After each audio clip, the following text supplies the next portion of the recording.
Muy buenos días, qué bueno verles a todos, se ven muy bonitos, qué bueno, gracias a Dios.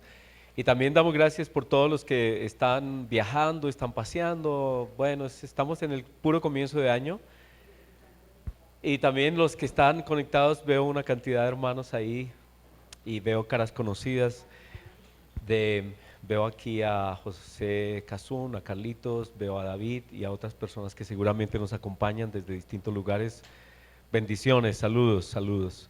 Ah, también anda ahí mi hermano Juan Daniel.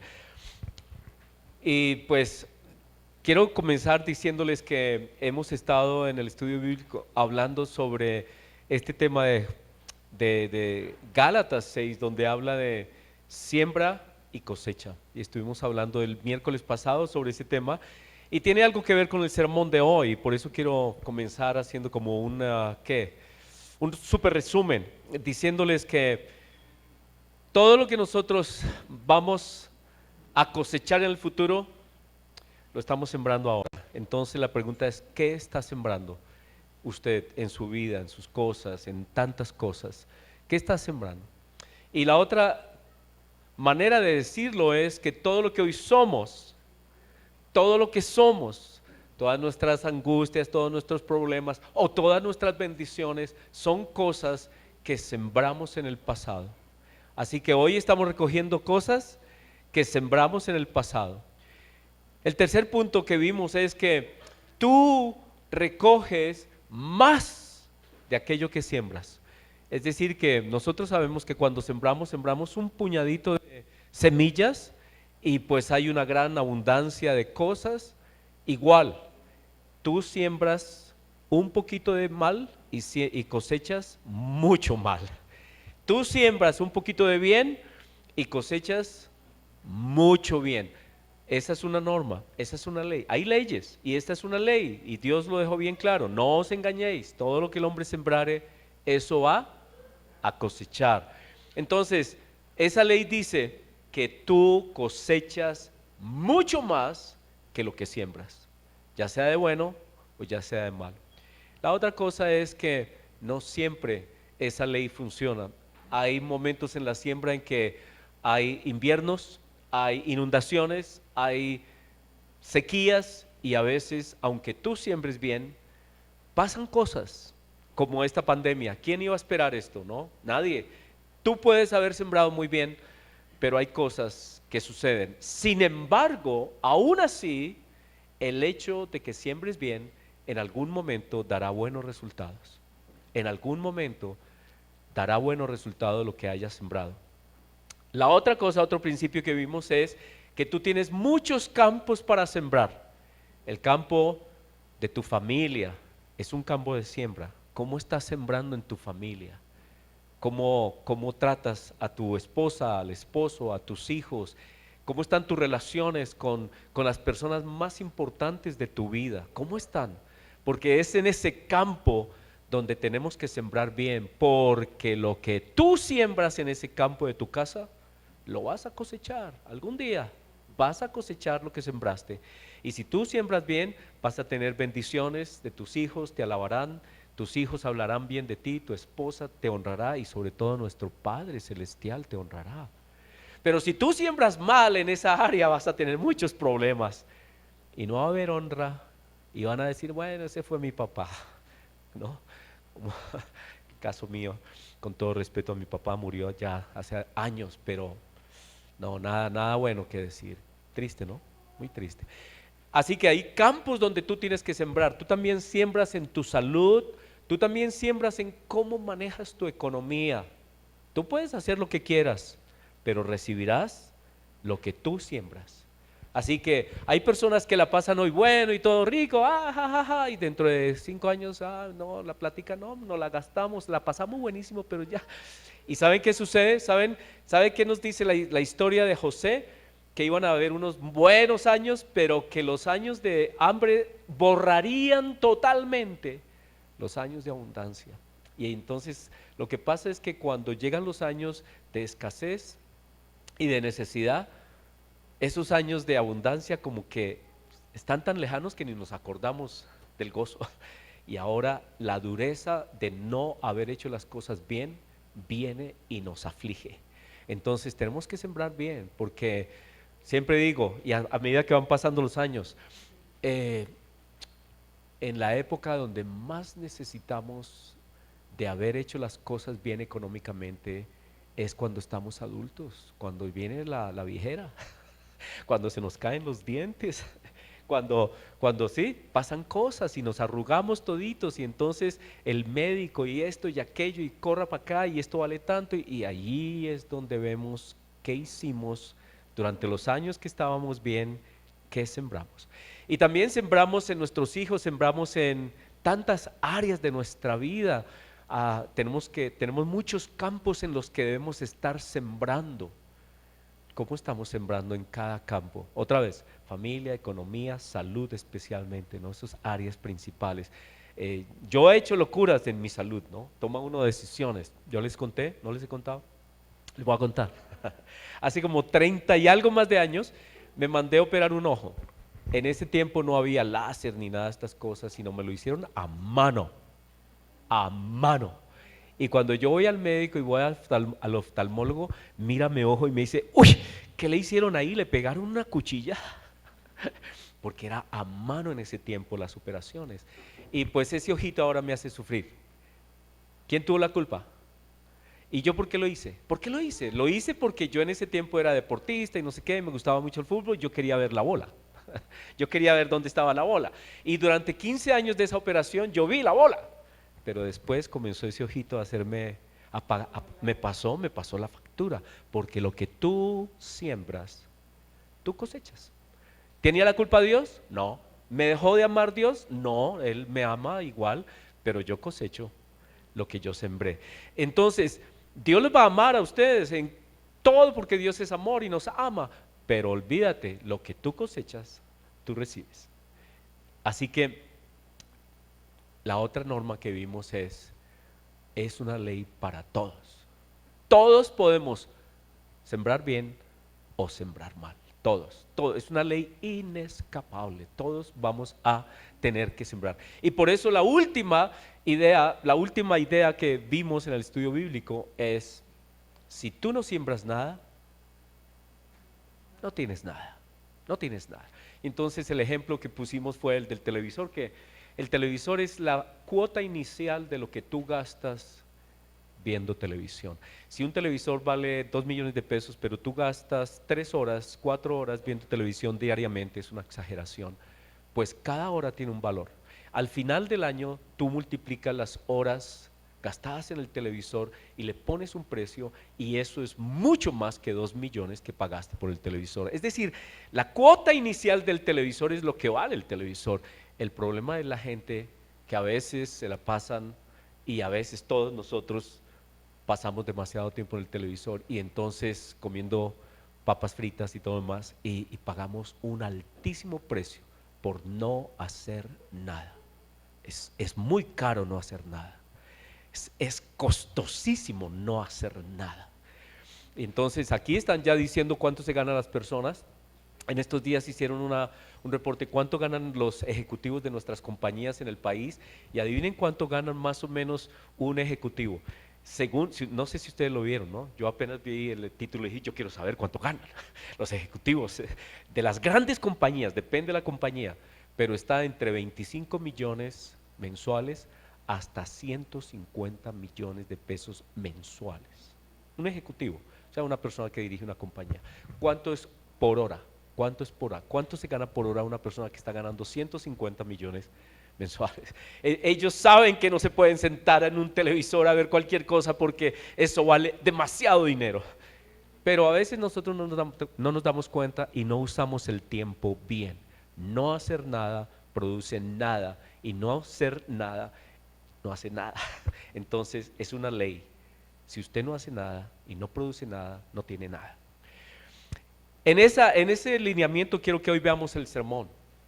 Y el sermón lo he titulado Pedid y se os dará.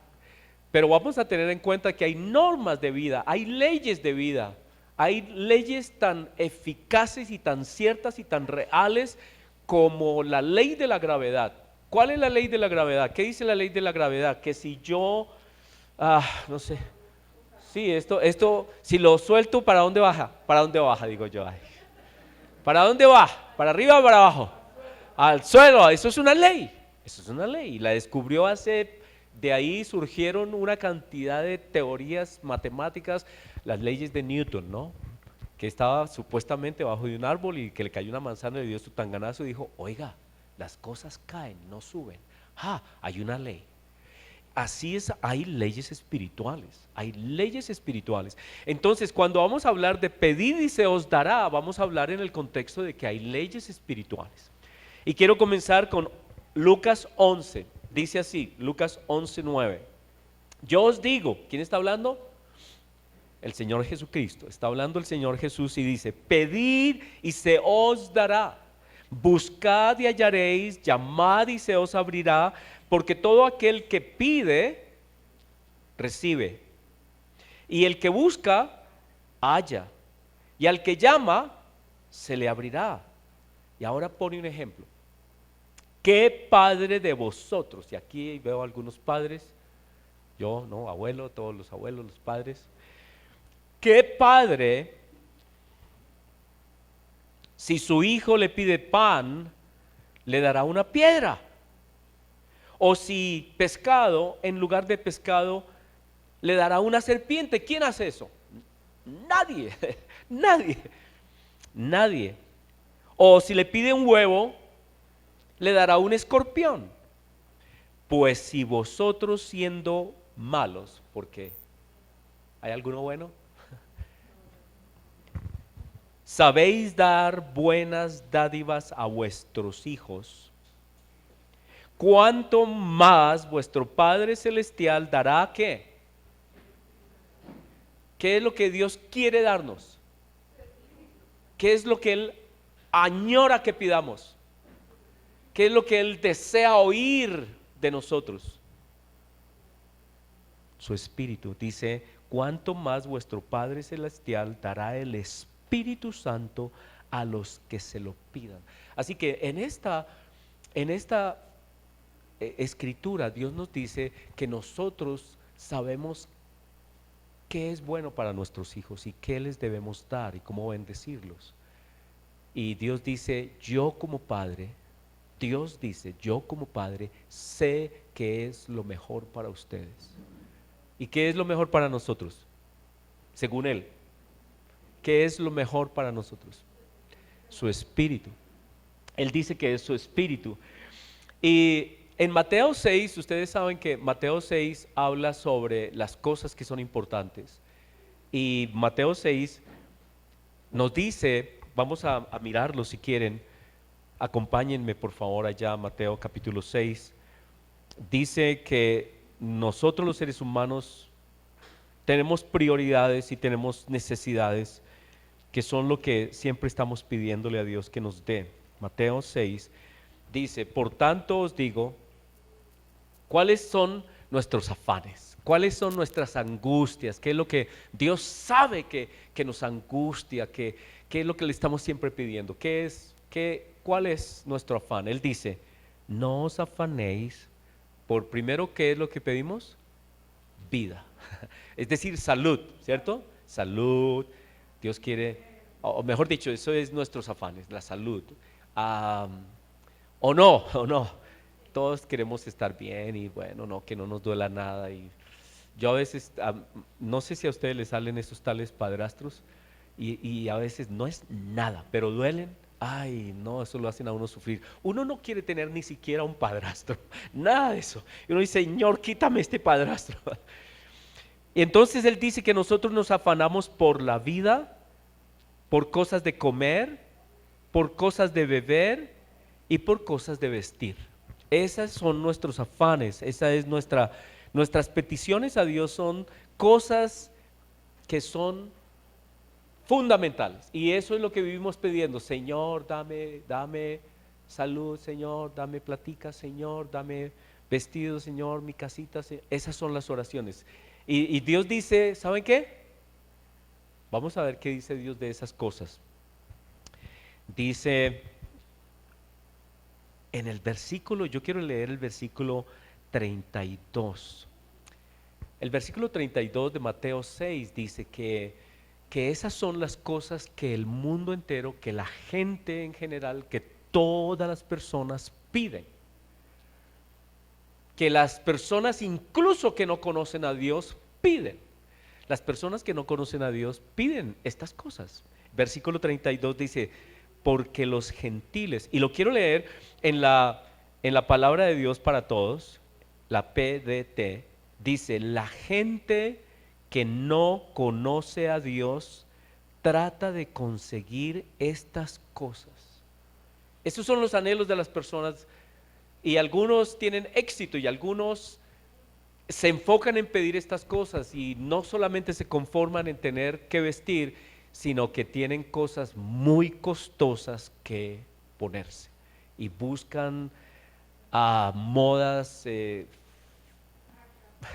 vestidos súper costosos, zapatos súper costosos, billeteras, corbatas súper costosas, y esa es su vida, y esa es su petición, y ese es su deseo, y ese es su anhelo, y es lo que buscan, y no se contentan, digamos, con una casa normal.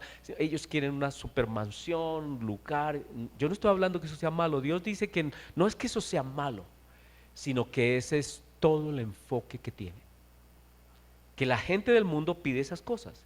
Y Dios dice, no, no, no es que esté mal, pero esa es toda su vida, eso es todo lo que piden. Y ahí se quedan, en ese nivel de cosas se quedan.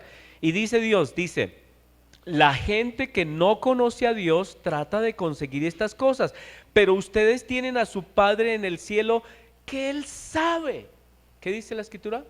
¿Sabe Dios que tenemos necesidad de una casa? ¿De un lugar donde vivir? ¿Sabe o no? Él sabe. Él sabe. ¿Sabe que tenemos que comer? Sí, Él sabe que tenemos que comer. ¿Sabe que tenemos que beber, de cosas que tomar? Sí, Él sabe. ¿Sabe que tenemos que vestirnos? Dice, sí, Él sabe. Entonces Él dice, mire, la gente en general se enfoca en todas estas cosas que yo sé que ustedes las necesitan. Yo sé que ustedes las necesitan. Pero Dios entonces aquí en el versículo 26 dicen, miren las aves del cielo, miren las aves del cielo. Y aquí cuando hablamos de las aves del cielo me hace acordar de las palomitas aquí que tenemos en la iglesia, porque esas palomitas son de lo más curioso del mundo. ¿Saben qué hacen esas palomitas? Esas palomitas de nuestra iglesia saben dónde queda la puerta. Porque preciso se hacen ahí arriba de la puerta para que cuando tú salgas, si tú no estás piloso, ¿a quién le ha pasado? ¿Aquí nadie le ha pasado?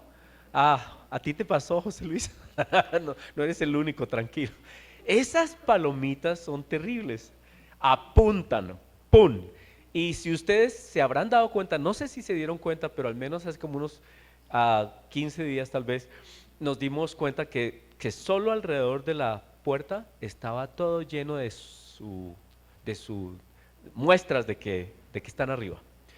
Y entonces yo digo, bueno, muy interesante esas palomitas. Pero lo que me llama la atención es que esas palomitas, ¿dónde comen? Y Dios dice que, bueno, ellas, miren, no siembran, no ciegan, no recogen en graneros, no se preocupan por tener lugares de almacenaje de cosas, no se preocupan por trabajar en producir cosas, no, las palomitas no. Y sin embargo, el Padre Celestial las alimenta.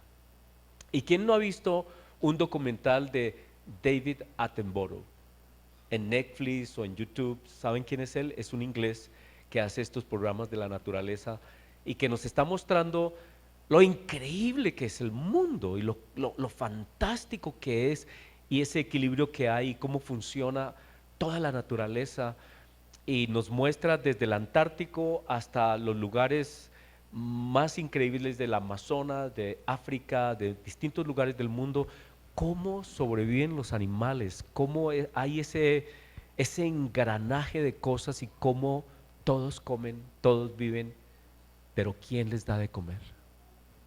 ¿Quién les da de comer? Dios puso leyes y esos animalitos siempre comen, siempre. Y entonces Dios dice, miren, si yo les doy de comer a las palomitas, que no son la creación más importante, ¿quién es la creación más importante? Nosotros. ¿Quiénes fueron hechos a imagen de Dios? Nosotros. ¿Será que Dios, que le da de comer a las palomas, que le da de comer a los elefantes, a los tigres, a todo animal feo, a los más feos les da de comer y a los más bonitos les da de comer? Y las cosas que hacen, ¿no? A veces Paulita le encantan esos programas y siempre vemos uno de la naturaleza donde a ella le gustan mucho los pajaritos y hay unas danzas de esos pajaritos. ¿Los han visto? Para conquistar a la compañera que la atraen y hacen unas danzas increíbles y las plumas las despliegan las despliegan y hacen unas coreografías increíbles. Y uno dice, increíble, ¿cómo es Dios? Dios alimenta a todos esos seres que no son lo más importante de su creación, somos nosotros. ¿Por qué nosotros perdemos la confianza? ¿En qué momento perdemos la confianza de que Dios nos va a dar de comer? Y entonces dice, los gentiles buscan estas cosas, pero vuestro Padre Celestial sabe que tenéis necesidad de todas estas cosas. Y luego, ¿qué nos dice? Entonces, si Él sabe que tenemos necesidad de las cosas fundamentales y Él dice que Él nos las va a dar, ¿le creemos? Es difícil a veces, no, ay Señor, ¿tú por qué no me vas a dar? Pero Él dice, yo las voy a dar, yo sé lo que tú necesitas, tranquilo, yo voy a darte de comer, yo voy a darte lo que tú necesitas. Y entonces, porque Él sabe que nos va a dar lo que necesitamos, ¿qué nos dice entonces que sí le pidamos? ¿Qué es lo que tenemos que pedirle a Dios? Él dice, mas buscad primeramente el reino de Dios y su justicia, y todas las otras cosas yo se las doy. ¿Sí? Sí, es lo que dice ahí esa escritura. Dice, miren, busquen primero el reino y yo les doy todo lo demás. No se preocupen, busquen el reino. Ahora, el reino no significa busquen estar en la iglesia 24 horas. No, no es eso, no es que tenemos que estar aquí metidos a las 5 de la mañana, a las 6 de la mañana, a las 7 de la mañana, por la noche, el sábado, el domingo, el martes. No, no. Buscar el reino es vivir en los principios del reino donde quiera que estemos. Aquí venimos solamente 2 horas, tal vez, ¿no? Una vez a la semana, pero buscar su reino no es buscar necesariamente la iglesia, sino buscar lo que Él nos revela para vivir la vida de su reino en todo lugar. Por eso hablamos de que tenemos muchos campos donde sembrar. ¿Cómo estamos sembrando el reino en familia, en nuestra salud, en nuestra economía, en nuestros amigos, en el trabajo donde estamos? Ahí es donde dice buscad el reino. Buscar el reino no es de pronto la idea de que tenemos que estar en la iglesia. No, buscar el reino es vivir de acuerdo a los principios del reino en todo lugar donde estemos. Eso es lo que Él quiere. Buscad primeramente el reino de Dios y su justicia, y Él nos da todo. Entonces, ya tenemos claro lo que Dios quiere que le pidamos, porque Él ya dijo, mire, no haga tanto énfasis en lo que yo ya sé que tú necesitas. Pídeme lo que sí es importante para ti, lo que yo más anhelo darte. En Santiago nos dice también, Santiago en la siguiente imagen dice que hay personas, hay mucha gente que pide, pero pide mal. Piden mal. ¿Piden para qué piden? Santiago 4 dice que piden, no reciben, porque piden con malas intenciones. En esta versión dice con mala intención, es decir, con motivaciones absolutamente egoístas, con motivaciones absolutamente centradas en el placer de su cuerpo, y no les importa hacerle daño a nadie, no les importa, lo importante es satisfacer su cuerpo. Y entonces quieren cosas que Dios dice, pero tú ¿por qué quieres eso? ¿Para qué? ¿Cierto? Y entonces entran una cantidad de circunstancias que la gente quiere y anhela y hace lo que sea y pasa por encima de quien sea porque quieren eso, lo desean y lo piden, pero es para satisfacer sus propias pasiones. Y luego dice Dios, oh gente adúltera, es decir, gente que no es fiel a Dios, es gente que busca otras cosas, que otros placeres, otros motivos, otros propósitos. Y dice, oh gente adúltera, no saben que la amistad con el mundo, eso es lo que quieren. Ellos desean ser del mundo, participar del mundo, medirse según el mundo, mostrarse según el mundo, impactar a los demás según el mundo. Y si tú tienes esto, yo tengo algo que es más grande. Y si tú tienes un televisor de 30 pulgadas, yo tengo uno de 50 y ya en Navidad compro uno de 50, ya vendo el mío y compro uno de 65. Son ejemplos, no, yo tengo uno de 50 por si acaso, ¿qué? Pero este anhelo de competir en el mundo y de mostrarnos en el mundo, y Dios dice, no, no es así. Generación adúltera, no sabe que la amistad del mundo es enemistad con Dios. Si alguien quiere ser amigo del mundo, se vuelve enemigo de Dios. En este deseo de pedir cosas para que el mundo nos admire, nos podemos volver enemigos de Dios. En ese contexto, entonces, vamos a ver lo que es la obra de Dios y cómo Él hace su obra y cómo Él nos muestra qué es lo que debemos pedir. Y quisiera entonces que fuéramos a Juan 6, vamos a estudiar, a leer capítulo 6 de Juan. Allí hay uno de esos milagros que el Señor Jesucristo hizo y que tiene una lección tan hermosa, tan linda.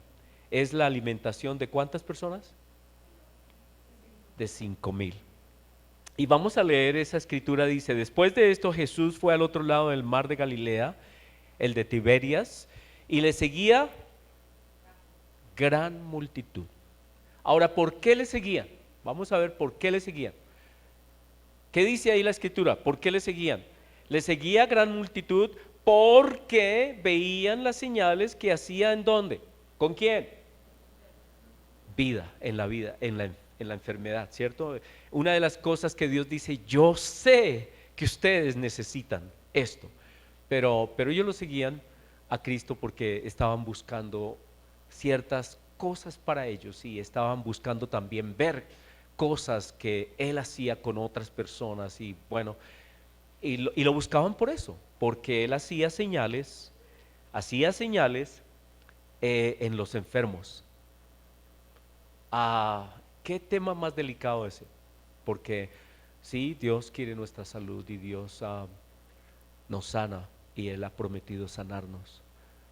Pero el tema aquí es que ellos, nos vamos a dar cuenta a medida que vamos a leer todo el pasaje, que ellos se quedaban solo ahí y Él los invita a algo más. Dice así, ellos lo buscaban porque veían las señales que hacía en los enfermos. Entonces subió Jesús a un monte y se sentó allí con sus discípulos y estaba cerca la Pascua, tema central, la Pascua, la fiesta de los judíos. Y cuando alzó Jesús los ojos y vio que había venido a él gran multitud, dijo a Felipe, ¿qué le dijo a Felipe? ¿Qué le preguntó?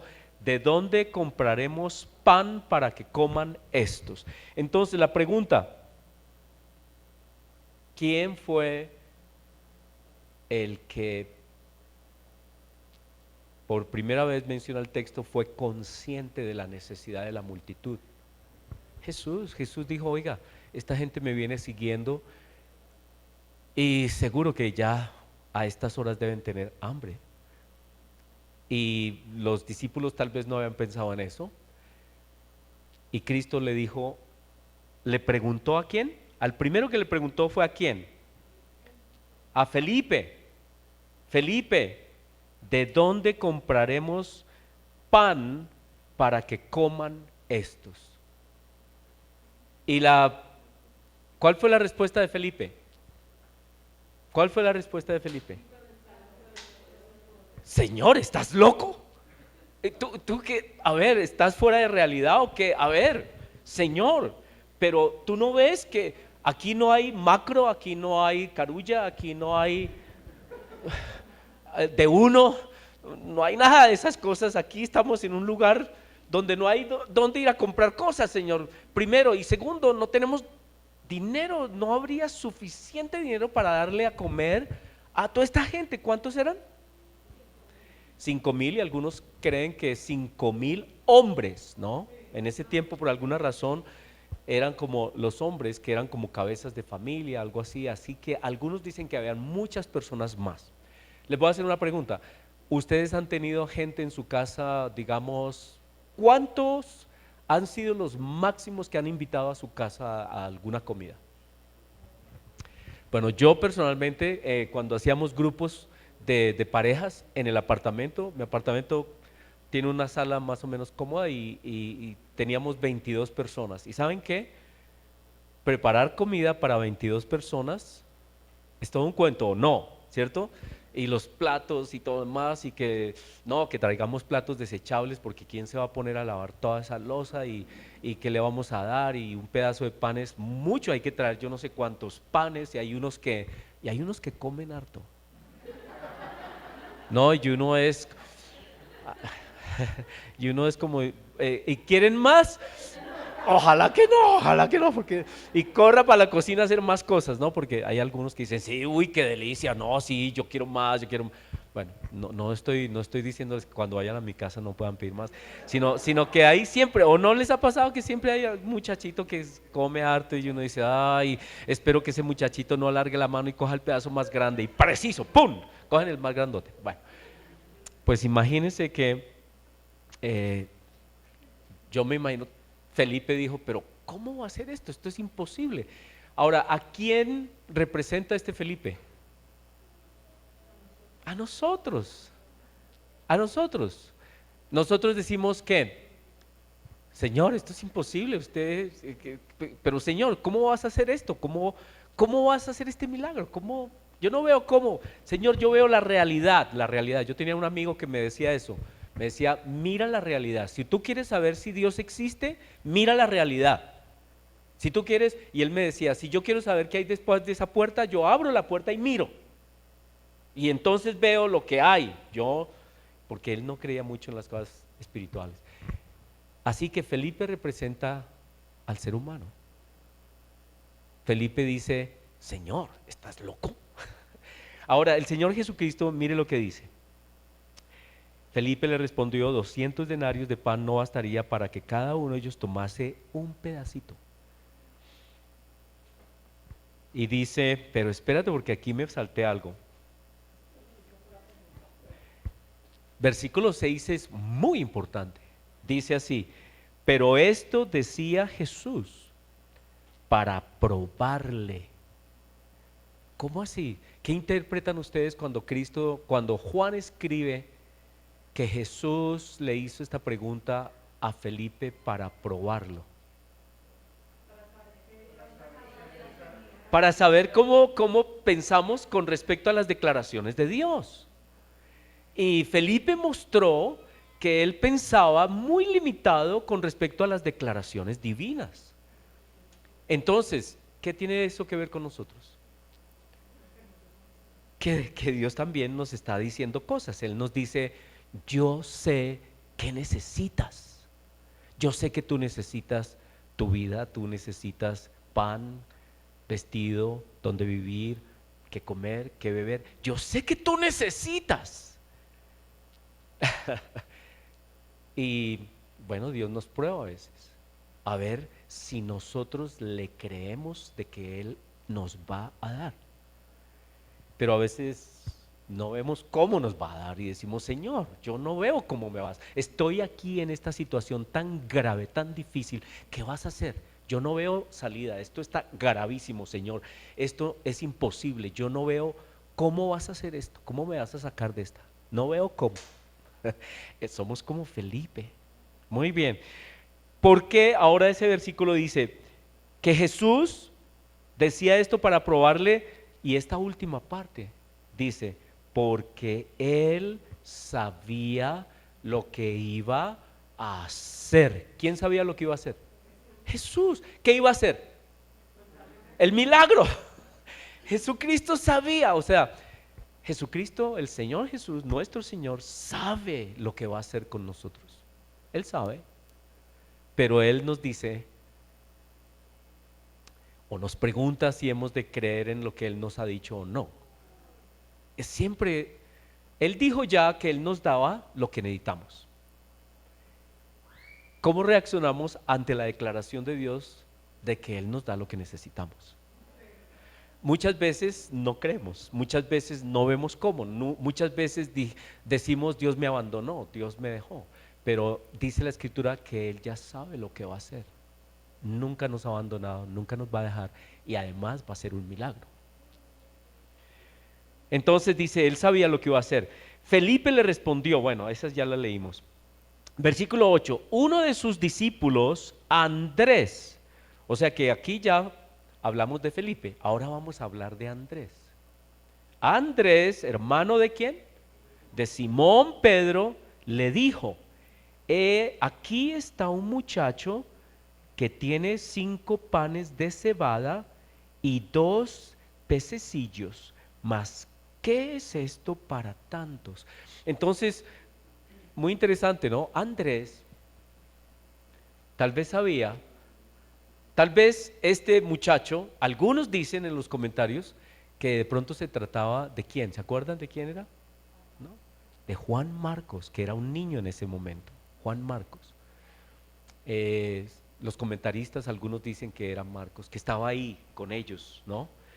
Y seguramente el Juan Marcos era más previsivo que muchos adultos.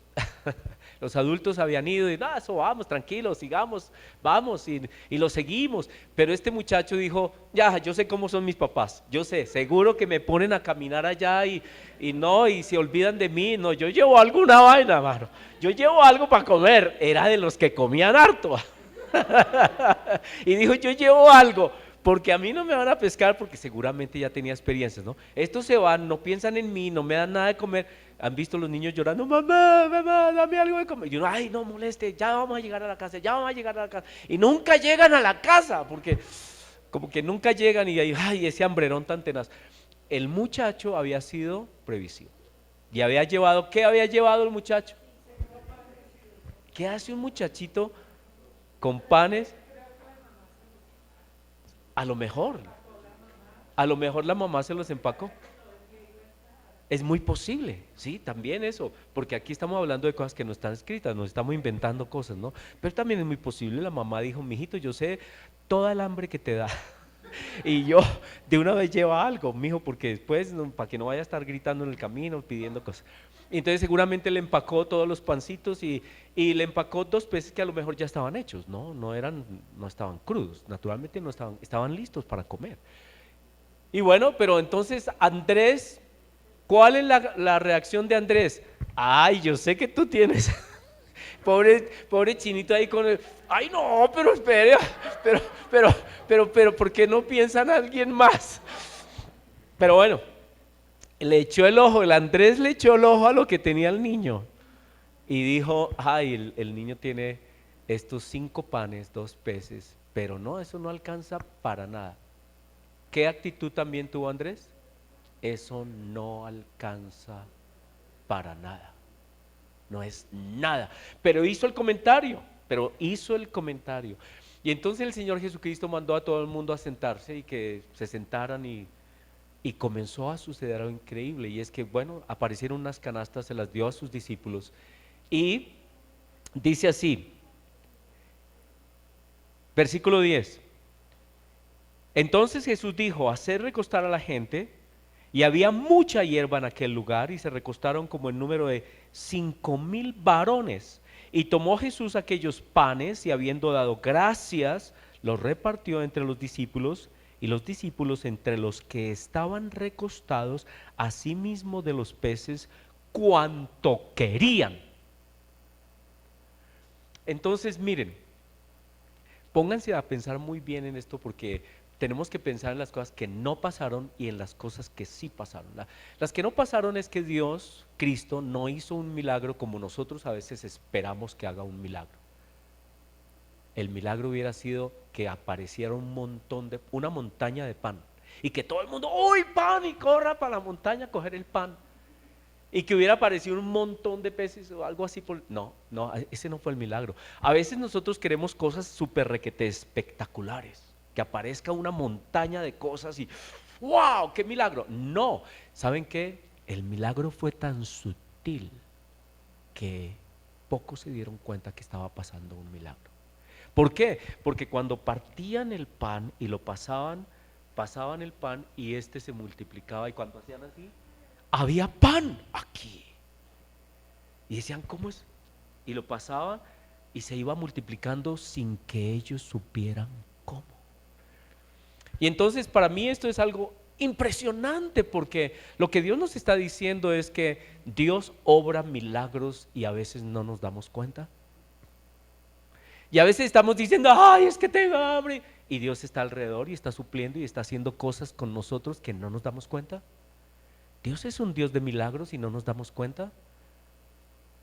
Y Dios es un Dios de milagros que no hace cosas espectaculares muchas veces como nosotros quisiéramos que sucedieran.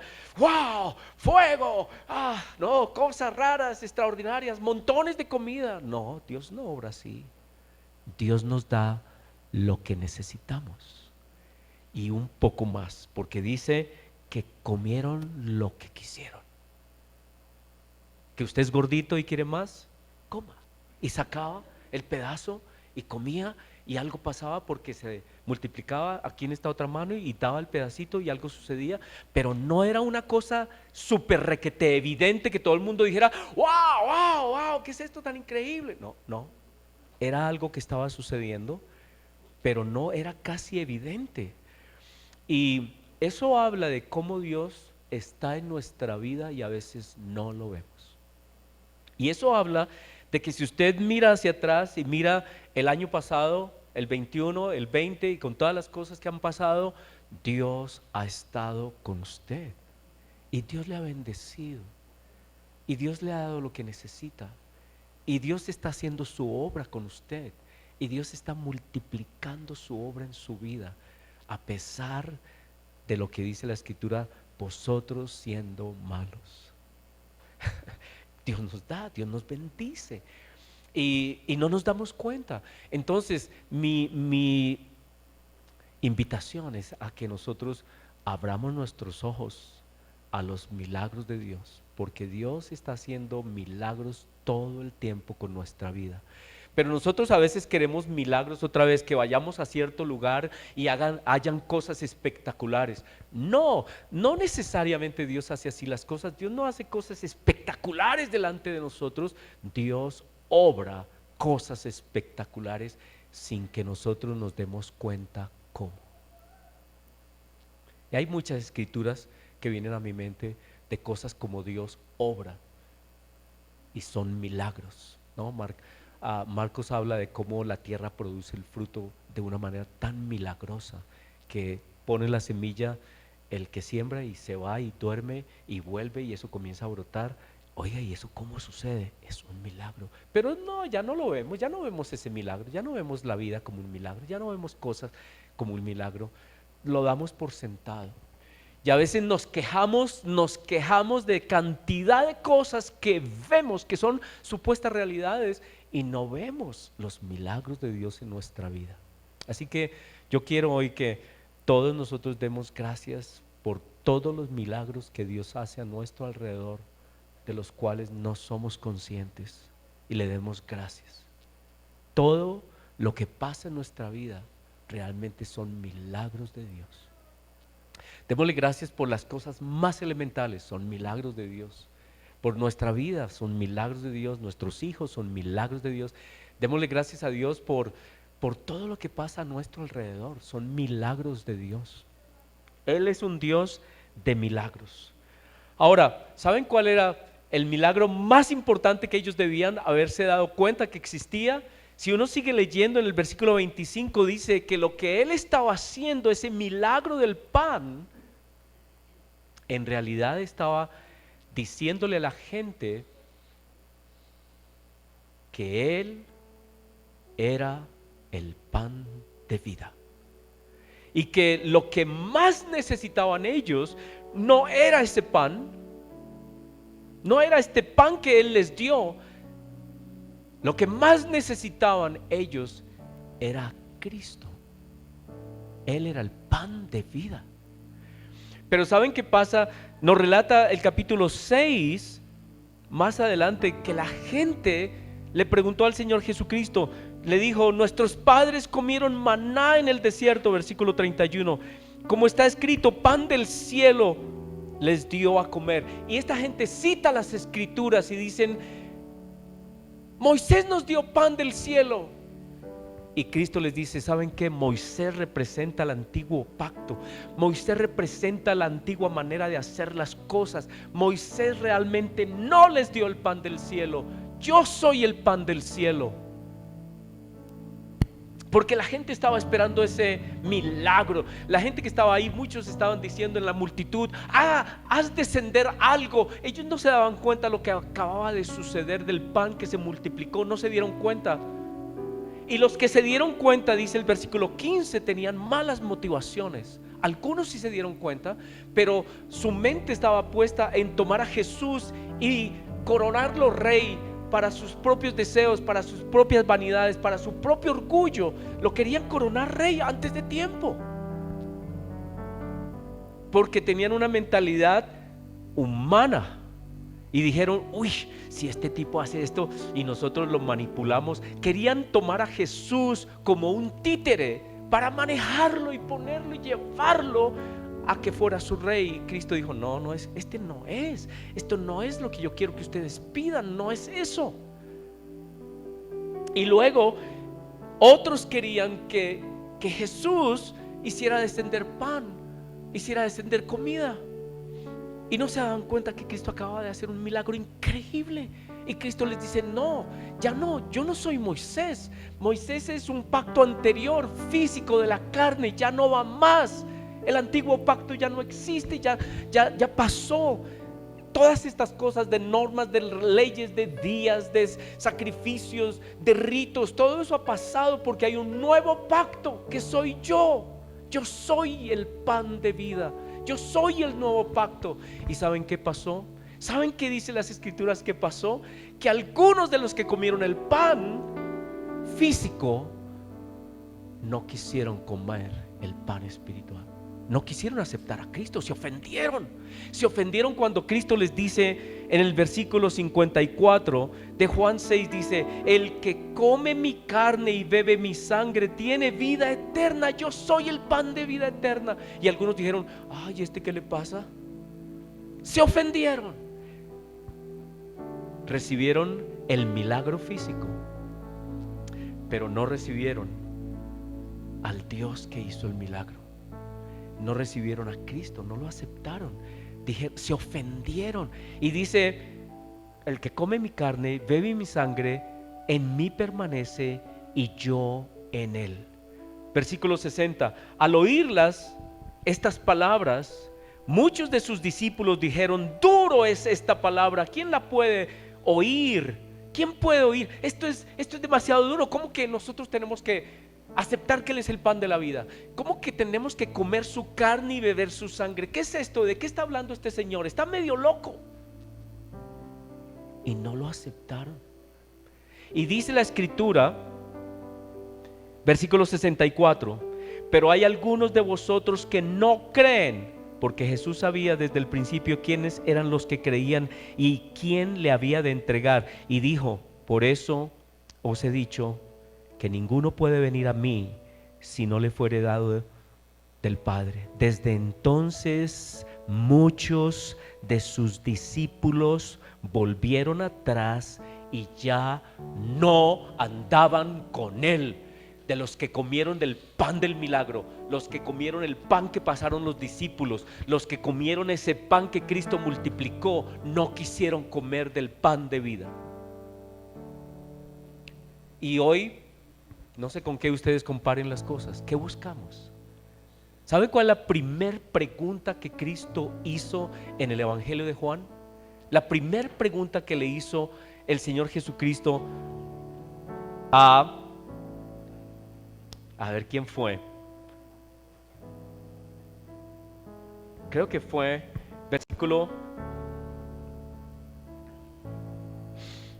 Le hizo la pregunta a los discípulos que estaban, los discípulos de Juan el Bautista, en el capítulo 1, en el versículo 31, les dijo: ¿qué buscáis?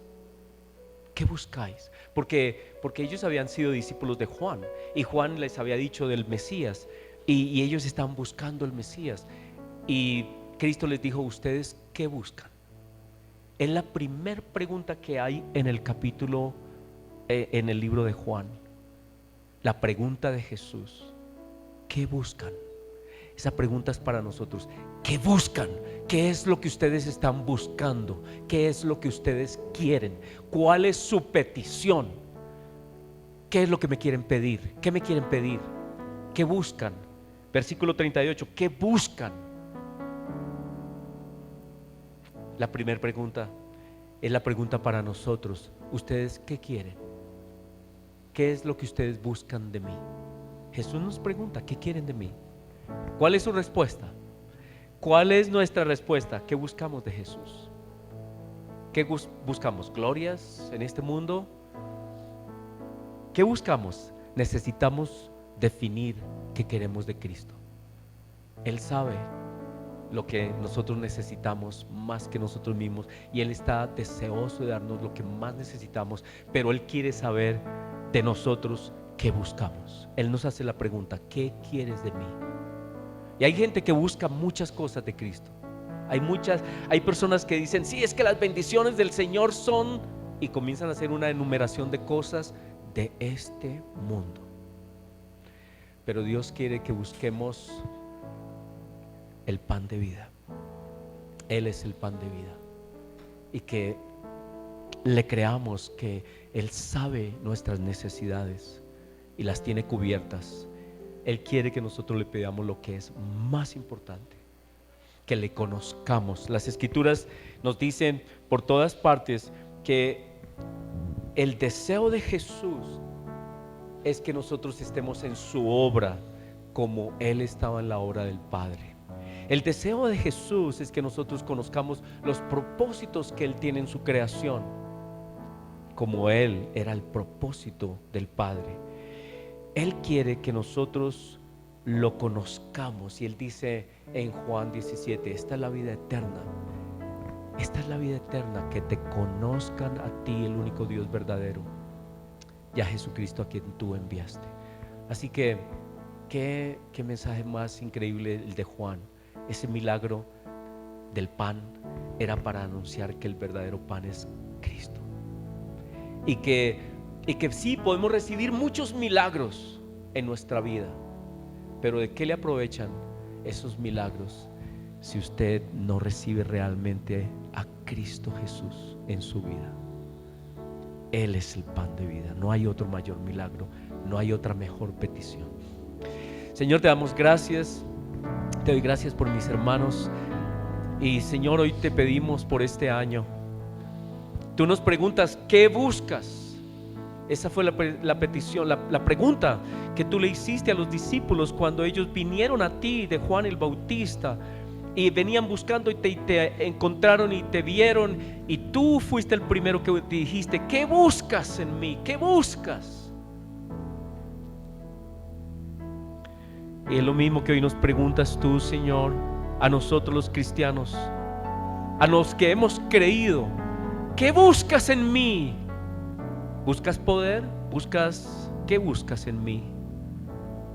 Pero tú nos dices que tú eres el pan de vida, que tu cuerpo y tu sangre son el nuevo pacto, y que tú eres la vida eterna, y que tú tienes cosas que tú realmente quieres darnos: tu espíritu, el poder, el dominio propio, el amor que viene de tu espíritu.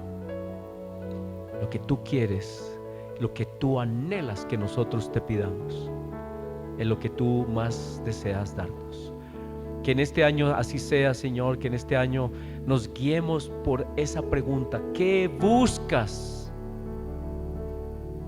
Y que siempre nos respondamos con claridad qué es lo que buscamos de ti. Señor, tu bendición sea sobre todos nosotros en este año.